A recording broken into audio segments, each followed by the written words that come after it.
لیکن کتنا سادہ ہے وہ مسلمان جو یہ سمجھتا ہے کہ نازا قرآن ہم نے پڑھایا، تعلیم نظام پڑھائی تو ہم نے دین کی تعلیم کا حق ادا کر دیا۔ کیا اسلامی علم اتنا ہی ہے؟ دنیا میں تو کسی مذہب کے پاس اتنے علوم نہیں ہیں جتنے علوم اسلام کے پاس ہیں۔ یہاں تو ایک ایک شعبے کے لیے الگ الگ علم ہے۔ دنیا میں کسی قوم کے پاس اپنی کتاب کو صحیح پڑھنے کے لیے کوئی علم نہیں ہے۔ ہم مسلمان اسلام کے پاس صرف قرآن کے الفاظ کو صحیح پڑھنے کے لیے چار علم ہیں: علم قراءت، علم تجوید، علم تحسین الصوت، علم الرموز، علم الاوقاف۔ یہ سارے علوم وہ ہیں جو صرف قرآن کے الفاظ کو صحیح پڑھنے کے لیے ہیں، ترجمہ اور معنی تو ابھی آیا ہی نہیں۔ تو جس قوم کے پاس قرآن کے لفظوں کو پڑھنے کے لیے بھی علوم ہوں، اس قوم کے علوم کا اندازہ کیا؟ کہتے ہیں 70 علوم ہیں، تب اس کے بعد آدمی حدیث بیان کر سکتا ہے۔ 14 علوم مدرسوں میں پڑھائے جاتے ہیں، اور ہمارا سکول والا سمجھتا ہے اس پر ناظرہ قرآن بے کلمہ یاد بے منہاج العربیہ تعلیم اسلام تو موکلیو اسلام چیو تو ایسا نہیں ہے۔ جیسے سائنسی علوم شعبوں در شعبوں میں تقسیم ہے، اس سے پہلے اسلامی علوم شعبوں کے اندر تقسیم ہو گئے تھے کہ علم قرآن الگ، علم تفسیر الگ، علم اسباب نزول الگ، علم فقہ الگ، علم اصول فقہ الگ، علم قواعد فقہ الگ، علم اسرار شریعت الگ، علم حدیث الگ۔ پھر علم حدیث کے ذیلی شعبے نہ جانے کتنے ہیں، اور ایک ایک شعبہ اپنے اندر نہ جانے کتنے شعبے لیے ہوئے ہیں۔ اس کے بعد پھر اسلامی علوم مکمل ہوتے ہیں۔ تو ان مدارس کے اندر اسلامی علوم پڑھائے جاتے ہیں، یعنی قرآن پڑھا جائے گا ٹھیک اس طرح سے جس طرح سے قرآن نازل ہوا تھا علم تجوید کے مطابق۔ قرآن سمجھا جائے گا ٹھیک اس طرح سے جس طرح سے قرآن کو سمجھنے کا حق ہے، کوئی اردو تفسیر کے ذریعے سے نہیں، بلکہ پہلے براہ راست عربی زبان سیکھیں گے، عربی زبان سیکھنے کے بعد پھر براہ راست خود ترجمہ کریں گے، پھر تفسیریں پڑھیں گے۔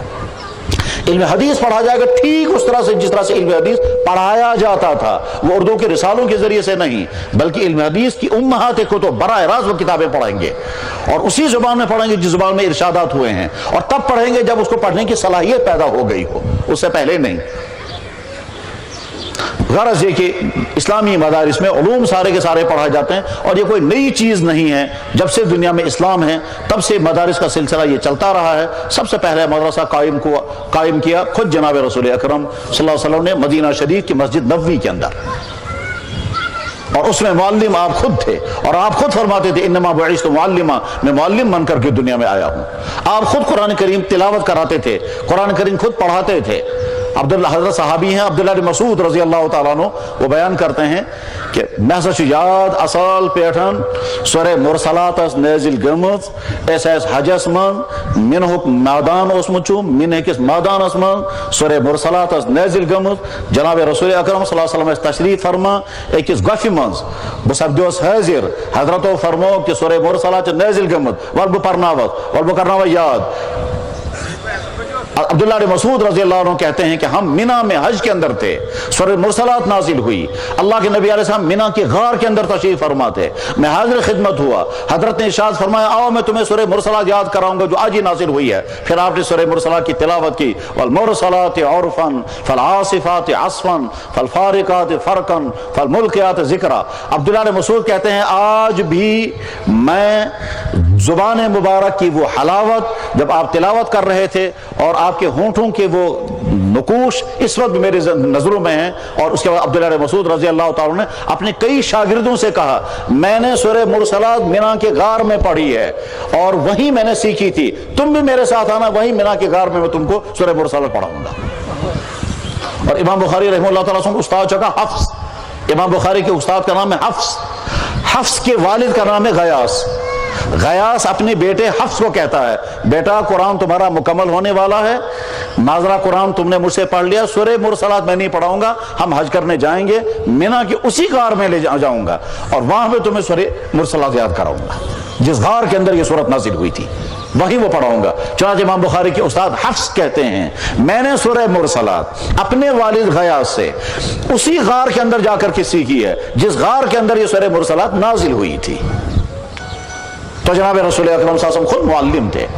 آپ علیہ السلام کے بعد حضرات صحابہ نے سلسلہ شروع کیا۔ حضرت عمر بن خطاب رضی اللہ تعالیٰ عنہ ان کے حالات زندگی میں لکھا ہے کہ ایک مرتبہ فوج کے کمانڈر کو انہیں اطلاع بھیجی تم صرف اگلے ملکوں میں اسلام پھیلانے کے کام میں لگے ہوئے ہو، یقیناً عظیم الشان کام ہے، مگر ایسا نہ ہو تم فوج کے اندر تعلیم پڑھنے اور پڑھانے کا سلسلہ ختم ہو جائے، لہٰذا ایک طرف سے تم اگلے ملکوں میں اسلام پھیلا رہے ہو، ساتھ میں فوج کے اندر دینی تعلیم کا انتظام بھی کرو، اور مجھے جلد سے جلد اطلاع کر دو کتنے حافظ تیار کیے۔ حضرت سعد بن ابی وقاص رضی اللہ تعالیٰ عنہ نے 1 سال کے بعد 900 حافظوں کی لسٹ بھیج دی کہ حضرت اس 1 سال کے اندر ہمارے فوج میں 900 حافظ تیار ہو گئے۔ حالانکہ اس میں تھی جہاد اسمس بےقاعدے یا پھر عراق کے ملکوں میں علاقوں میں اسلام پھیل رہا ہے۔ حضرت سعد بن وقاص رضی اللہ تعالیٰ عنہ کمانڈر تھے فوج کے، فاتح ایران انہیں کہا جاتا ہے، ان کو حضرت امیر المومنین نے خط لکھا تھا ایسا نہ ہو کہ تم صرف دوسروں کو کلمہ پڑھانے میں لگ جاؤ اور اپنی تعلیم ختم ہو جائے، اس لیے مجھے اطلاع کر دو کتنے لوگوں نے قرآن پڑھا کتنا۔ تو 1 سال کے بعد انہوں نے لسٹ بھیجی، حضرت 900 حافظ تیار ہو گئے فوج کے اندر۔ بہرحال سلسلہ اسلام آگے بڑھتا گیا، جہاں جہاں جن ملکوں میں اسلام پہنچا ان ملکوں میں دینی مدارس بھی قائم ہوتے گئے اور دین کی تعلیم کا سلسلہ آگے چلا۔ ہندوستان اور پاکستان میں جب اسلام داخل ہوا ہے تو اسلام کے داخل ہونے کے ساتھ ساتھ مدارس بھی قائم ہوئے، ان کی بڑی لمبی تاریخ ہے، مجھے اس تاریخ کی طرف نہیں جانا ہے۔ خود یہاں کشمیر میں یہ کشیر مسجد اسلام آمدچو گنک انسان یم یہ کشیر مد اسلام اورمدچو تمس اس ناو عبد الرحمن بلبل رحمت اللہ علیہ، چائنا سے ایک انسان جو سید زادہ تھا وہ یہاں کشمیر میں داخل ہوا۔ یہ تھا اس کشیر مد تمیز اکثریت ہندن ہنز سربراہ اس مچو بدھ انسان سربراہ ہے کشمیر کا، اکثریت ہندوؤں کی ہے۔ یہ سربراہ مملکت اب سوچنا ہو رنچن، اور پہلا شخص جو کشمیر میں داخل ہوا اسلام لے کر، تم برونٹ آسان آمد واریاہ آسان آمد تہ پتہ، مگر تم برونٹ یم آمد تم بزنس کرنے خاطر، تم شاید چکر کرنے خاطر، مگر باقاعدہ اسلام کی دعوت لے کر آنے والا پہلا شخص عبد الرحمن بلبل، اور وہ چائنا سے آیا تھا، سید زادہ تھے وہ۔ انہوں نے سوچا پورے ہندوستان میں اسلام پھیلیومت، پورے ہندوستان میں کئی سو سال ہو چکے تھے اسلام کو، پورے پاکستان میں کئی سو سال ہو چکے تھے اسلام کو، اس وقت ہندوستان اور پاکستان نہیں تھا، اس وقت یہ بر صغیر تھا، لیکن یہ بیچ کا کشمیر جو ہے وہ اسلام سے محروم تھا۔ عبد الرحمن بلبل رحمت اللہ علیہ پہلا انسان کشمیر میں داخل ہوا، اور اس نے سوچا سب سے پہلے میں یہاں کے بادشاہ کو اسلام کی دعوت دوں گا۔ چنانچہ بادشاہ تھا رنچن، عبد الرحمن بلبل مسافر انسان، لنگویج گیپ الگ، پردیسی الگ، کھانے کا انتظام نہیں، سواری کا انتظام نہیں، اللہ جانے کس طرح سے اس خدا کے بندے نے سفر کیا، ان پہاڑوں کے کس طرح سے کراس کیا، راستے میں کھانا اسے ملا یا نہیں ملا، اور کس طرح سے اس سے نگر شہر پہنچا۔ معلومات کرتے کرتے اسے پتا چلا فلاں جگہ بادشاہ رہتے ہیں، اسے سوچا کہ وہیں قریب میں رات گزاروں گا، چنانچہ دریائے جہلم کے کنارے پر ایک چٹان پر بیٹھ کر اس نے ساری رات عبادت کی، ساری رات وہ سجدے کرتے رہے، یا اللہ بتراوے پرون ڈک سے بروٹ کن امنیت یس ملکس مز گوس اسلام زندہ گسن۔ پوری رات اس نے عبادت کی ہے، آنسو بہاتے رہے اس پتھر پر، ٹھنڈ الگ تھی، ساتھ میں دریا بہ رہا تھا، دریائے جہلم کس بٹھس پہ تم پور رات گزارمز قیامس مز رکوعس مز تو سجدن مز، پور رات اس وقت دعا کرا خدا میں گس اندر دن گسن، یا اللہ مجھے اندر جانے کا موقع ملنا چاہیے، پھر بادشاہ میری بات سننا چاہیے، تو گس نہ گسن میں سنن۔ فجر نماز کا وقت جب ہو گیا تو اس نے سوچا میں اذان پڑھتا ہوں، چاہے فجر کی اذان اس نے پڑھنی شروع کی۔ یہ پہلی اذان تھی جو باقاعدہ کشمیر کے کفرستان میں پڑھی گئی۔ بادشاہ جو پنس محلس مس عجیب اتفاق چیز تمس رات نیند رہی نا، سو پورے رات لڑ پھر دیوار، وہ ساری رات کروٹیں بدلتا رہا، اس کو نیند نہیں، لیکن پتہ نہیں چلتا تو اسے اضطراب کیا ہے، پریشانی کیا ہے۔ یا میں صبح بانگ یلتے بوز، جب صبح کی اذان وہ سننے لگا تو حیران ہو گیا، تو انہیں یہ کیا آواز ہے، یہ کہتا اجنبی آواز، اس آواز میں بوز مستقی نا۔ وہ بھجن سننے کے عادی تھے، وہ بدھوں کے وہ گانے سننے کے عادی تھے، اذان انہیں کبھی نہیں سنی تھی، اس لیے اپنے محل میں وہ سن رہا ہے کہ انوکھی آواز آ رہی ہے، لہجہ بھی عجیب سا ہے، آواز بھی الگ ہے، یہ الفاظ بھی سمجھ میں نہیں آتے ہیں۔ وہ اپنے بسترے سے اٹھا، کھڑکی کھولی، باہر دیکھا، باہر اندھیرا تھا، نگوٹ اسمت، اس سے کہیں آؤ نہ سمجھی یہ آواز کس چیز کی ہے، کھڑا روتے تھی۔ جب تھوڑی سی روشنی آ گئی عبد الرحمن بلبل رحمت اللہ علیہ تیم گوش گاش ایسا اثر پہ اسے نماز شروع کر دی، فجر نماز۔ یہ چھوشان ہے کس طرح بڑ نورینی بڑ کھڑا, رکو کرن, سجدے کرن, یہ اٹھک بیٹھک کر رہا ہے. وہ دیکھتا رہا بادشاہ, اس کو سمجھ میں نہیں آیا یہ کیا چیز ہو رہی ہے, اور یہ ہے کون آدمی, اور یہ پڑھتا کیا تھا یہ, اور کیا کر رہا ہے یہ اسے نہیں معلوم تھا.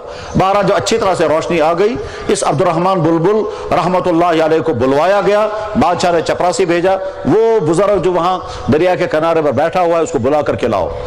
یا بھی چپریس گموچی سچی سانڈان اندر آپ کو بلا رہے ہیں. عبد الرحمن بلبل نے کہا کون؟ انہوں نے کہا بادشاہ سلامت.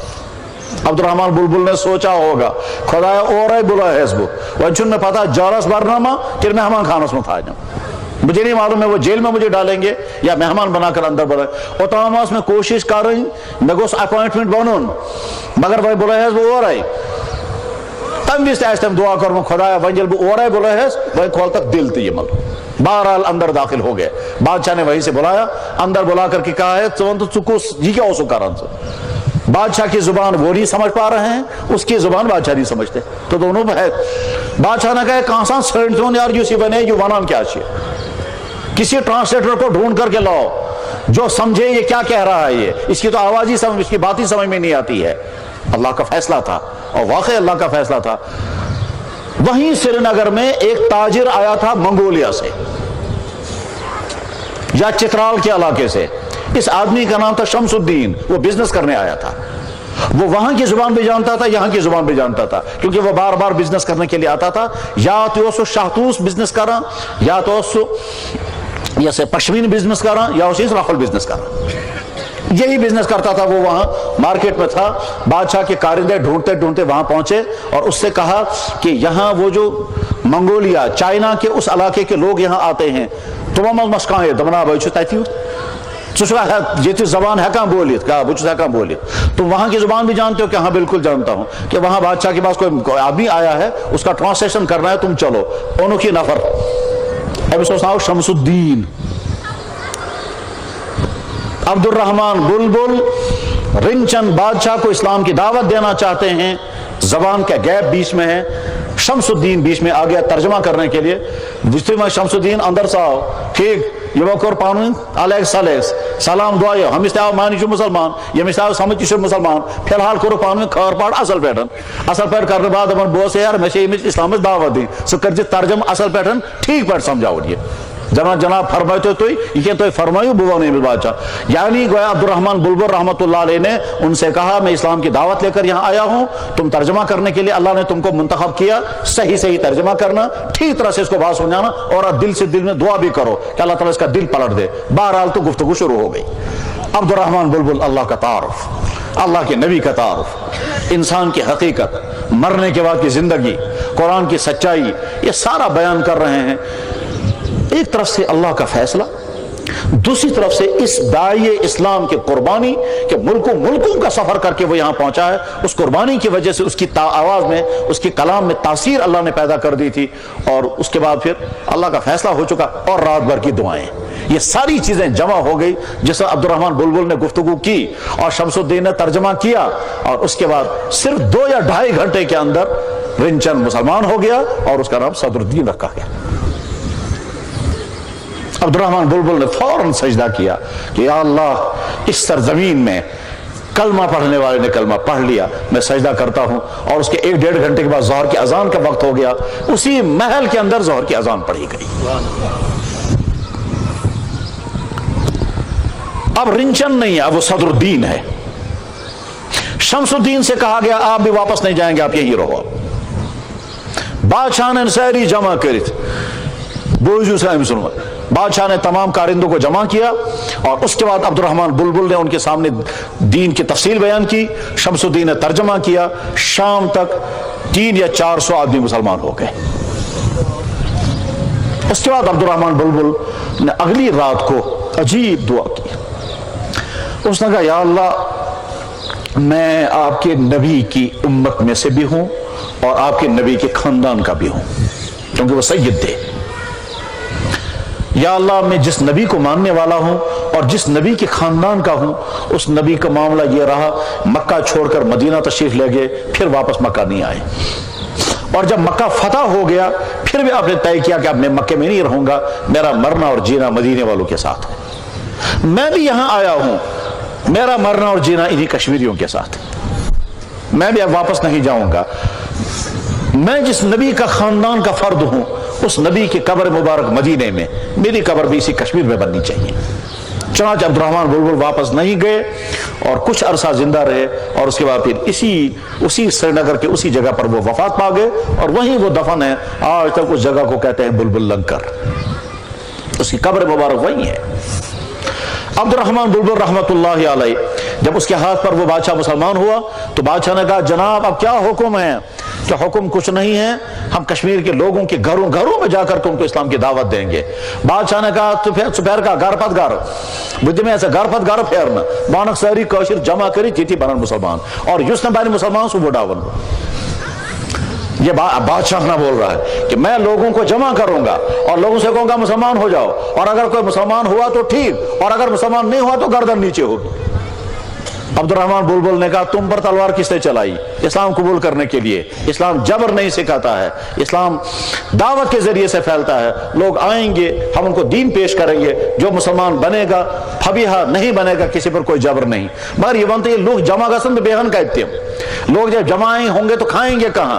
بادشاہ نے کہا میں ان کے لیے لنگر چالو کروں گا، میں ان کے لیے رہنے کا انتظام کروں گا۔ یہ جو لنگر چالو کروں گا تحت ہو ناؤ کوشرو بلبل لنگر، اور وہ آج تک ہے وہ تو بلبل لنگر آج تک نام ہے، اور نام کیوں رکھا گیا وہ کشمیریوں کو یاد ہی نہیں رہا۔ بہرحال چکاشرن جمع کرا عبد الرحمن بلبل رحمۃ اللہ علیہ چتبن دین اسلام پیش کر رہے ہیں۔ کچھ لوگ اسلام قبول کرتے ہیں، کچھ نہیں کرتے ہیں۔ 2 یا 3 ہزار آدمی مسلمان ہو گئے تھے، اور عبد الرحمن بلبل کی وفات ہو گئی اور وہی دفن ہو گئے۔ تم پر جس بادشاہ اس مجھ خدا سن فاسو سوتمود صدر الدین کی بھی وفات ہو گئی۔ اس کے بعد پھر آگے دوسرا دور شروع ہو گیا۔ بہرحال میشن سے فوساری تاریخ بیان کریں ممکن ہے یا ضمناً یہ، حالانکہ میں اسے ذہن سمجھتی نہیں کی مگر خبر کس کا نہ ہو یہ مضمون۔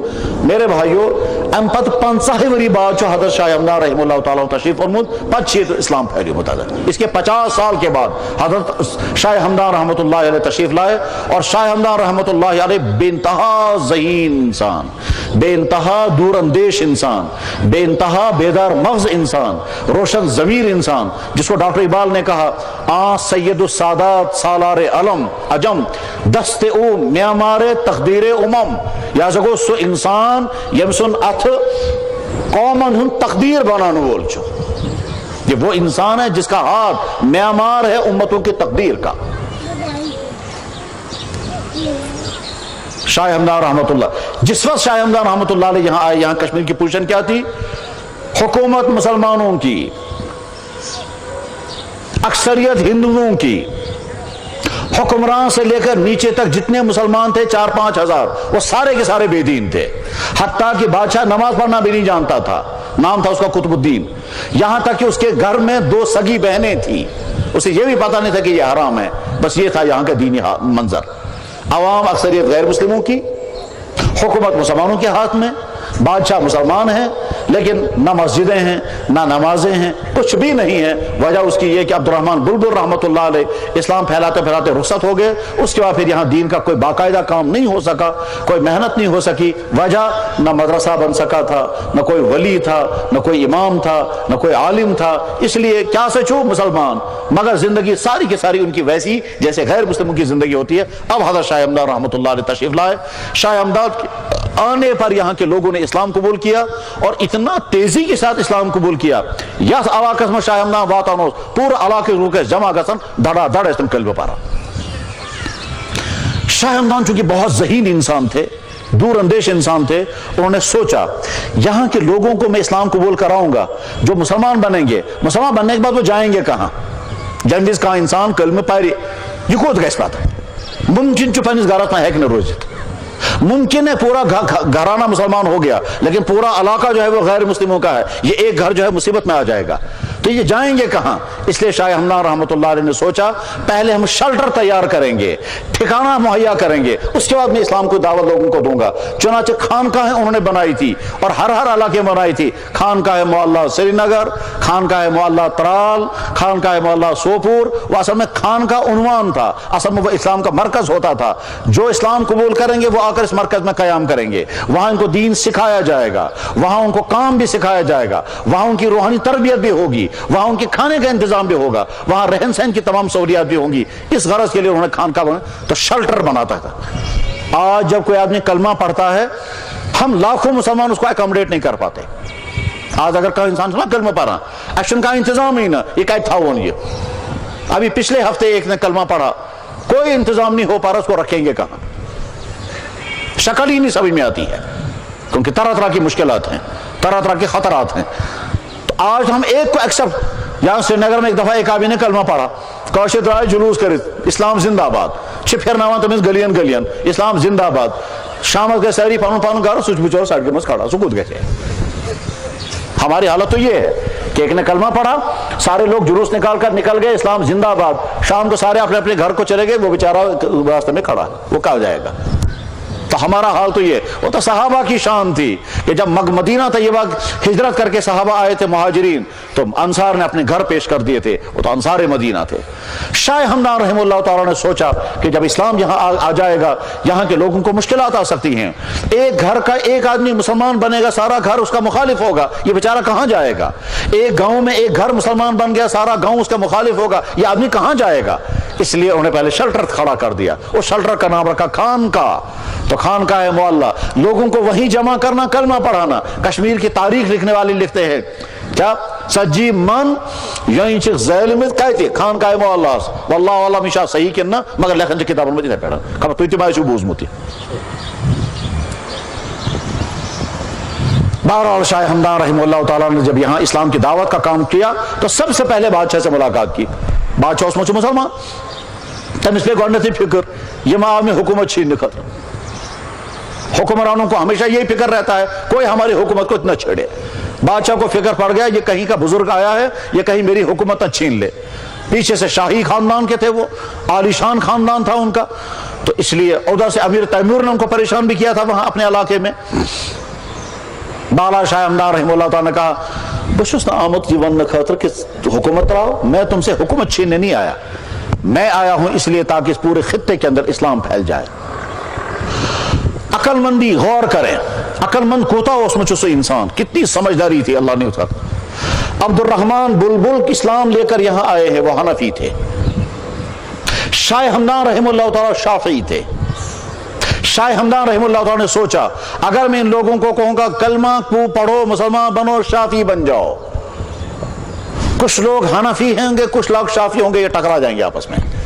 حنفی کہیں گے یہ موقع کہتا نوعیت شروع اس دماغ نہیں چلتا، شافعی ونن اشم بزرگ سیت موجود امپرین چشمت غلط، تو حنفی شافعی کا ٹکراؤ شروع ہو جائے گا۔ اس لیے امام شاہ ہمدان رحمہ اللہ تعالیٰ نے لوگوں کو کلمہ پڑھایا، لوگ مسلمان ہوتے گئے، اور جب وہ پوچھتے تھے حضرت ہم کیا کریں گے، فرماتے تھے حنفی بنو، کیونکہ اسلام حنفیت کے ذریعے سے آیا۔ انہوں نے سوچا مسئلہ کی ٹکراؤ میں امت مبتلا ہو جائے گی، اسلام رو تتی یہ ماسن ونن شافعی چ غلط، حنفی اس ونن شافعی غلط، شافعی اس ونن حنفی چ غلط۔ گویا کشمیری حنفی ایک شافعی کے ذریعے سے حنفی بنے ہیں، اور وجہ اس کی یہ کہ اس سے پہلے جو بزرگ اسلام لے کر کے آئے تھے عبد الرحمن بلبل، وہ چونکہ حنفی تھے، حنفی مسلک تھے حق، شافعی مسلک تھے حق، حنبلی مسلک حق، مسلک سری حق۔ مگر شاہ ہمدان رحمہ اللہ تعالیٰ نے یہ نہیں سوچا یا مسلک بچس یم گے ساری تاتی باتس بڑھ، نہیں، انہوں نے سوچا میں اپنے مسلک کی طرف اگر دعوت دوں گا یا ان کا انتشار ہو جائے گا۔ اسی لیے شاہ ہمدان رحمہ اللہ تعالیٰ اپنی نماز جب پڑھتے تھے تو لوگوں کے سامنے نہیں پڑھتے تھے، یم گے کنفیوز گسن یہ وہ رفع دین کر یہ منن ہے یہ کیا نماز ایسے ہم کرنو تھے آستانیت۔ یہ شاہ ہمدان کی ذہانت کی بات تھی۔ اور بادشاہ کو جب پھر شک ہو گیا کہ شاید میرا دین چھیننے کے لیے آئے، تو شاہ ہمدان رحمہ اللہ تعالیٰ نے فرمایا دین نہیں سکر تو پانو پان گون ٹھیک پر بھائی ٹھیک میں کیا تم اپنے آپ کو ٹھیک کرو جناب، میرے اندر کیا ہے کہ پہلا جرم یہ ہے کہ تیرے نکاح میں 2 سگی بہنیں ہیں، یہ تو قرآن میں حرام ہے، یہ وان تجمعوا بین الاختین تم نے میں چناتا ہوں وہ متی کیس اچھا کو تمس کس ونے یہ علم اوسی کا نہ شو مدرسہ اوسمت نہ کان علم نہ دین زان نہ وول کوئی چنوسمت کس ونے بہرحال شاہ ہمدان رحمہ اللہ تعالیٰ کے ذریعے سے لوگ مسلمان ہوئے، اور اس کے بعد پھر مدرسے قائم ہونا شروع ہو گئے. پھر بڑے بڑے محدث جمال الدین بخاری، محدث کمال الدین بخاری، خود شاہ ہمدان رحمہ اللہ تعالیٰ، بس اس کے بعد مدرسے بھی بنے، عالم پیدا ہوئے، قاری پیدا ہوئے. اخ مدرس کرا قائم سری نگرس میں تھا ایک ناوی مدرسہ دارالقراءت، تک مطلب صرف قراءت یوان پرناؤ. مدرس کو قائم سری نگرس میں تک نام مدرسہ العروۃ الوثقی. عروۃ الوثقی قرآن کا لفظ ہے. ایک جائے کو مدرس قائم تک نام بادشاہ سے مدرسہ قطب الدین پورا. پھر علم، مکمل علم پڑھایا جاتا تھا، علم قرآن، علم تفسیر، علم حدیث، علم فقہ، علم تصوف، سب کچھ پڑھا جاتا تھا. اس زمانے میں پھر یہاں بڑے بڑے علماء پیدا ہوئے. شیخ الاسلام کشمیر میں ہوا کرتا تھا، قاضی القضات کشمیر میں ہوا کرتا تھا، سزائیں نافذ کرنے کے لیے محتسب ہوا کرتے تھے، قاضی ہوا کرتے تھے. تمام شعبے قائم ہو گئے. مدارس بھی عالی شان ہیں، علماء بھی عالی شان ہیں. اتنے بڑے بڑے عالم پیدا ہوئے کہ ایک زمانہ ایسا بھی گزرا ہے کہ کراچی سے لے کر کے ڈھاکہ تک کوئی عالم نہیں تھا، کشمیر میں عالم پایا جاتا تھا. بلکہ ایک زمان جو بہارس میں عالم سن ضرورت کشمیر پر سوزک دل اسم سے قاضی سن، دہلی میں قاضی کی ضرورت تھی. سمجھ میں نہیں آیا کہاں سے، تو کشمیری ایک آدمی کو دلی کا قاضی بنایا گیا. ان کا نام تھا مفتی صدر الدین آزردہ. یہ مفتی صدر الدین آزردہ کو وستاد سر سید احمد خان ہستے جب علی گڑھ یونیورسٹی قائم کرنا چاہا. اور یہ استاد ہے حضرت مولانا قاسم نانوتوی کے بھی، جو نے دیوبند کا مدرسہ قائم کیا کشمیر یونیورسٹی. مفتی صدر الدین آزردہ. یہاں کشمیر کے لوگ، ایک شخص یہاں کشمیر سے گیا مکہ مکرمہ، اتنا ہی ذہین انسان تھا وہ. وہاں مکہ مکرمہ میں سے دیکھا ایک آدمی کے پاس ہے مشکات شریف. تو میں نے حدیث کتاب کیا سچ ہے یہ تھی، یہ کتاب ہے چھئی نہ اس نش نسی بوز میں سے جو نے ہے یہ کتاب دیتن میں. تو میں نے صاحب بقید دے سے یہ کتاب ہم کو دے دو. اس نے کہا سوال ہی نہیں پیدا ہوتا. کہا لگا جناب پھر دے دو، میں اس کو نوٹ کروں گا. کہا اس نے کہا تجھے 1 مہینہ لگے گا نوٹ کرنے میں، مجھے اتنی فرصت نہیں ہے.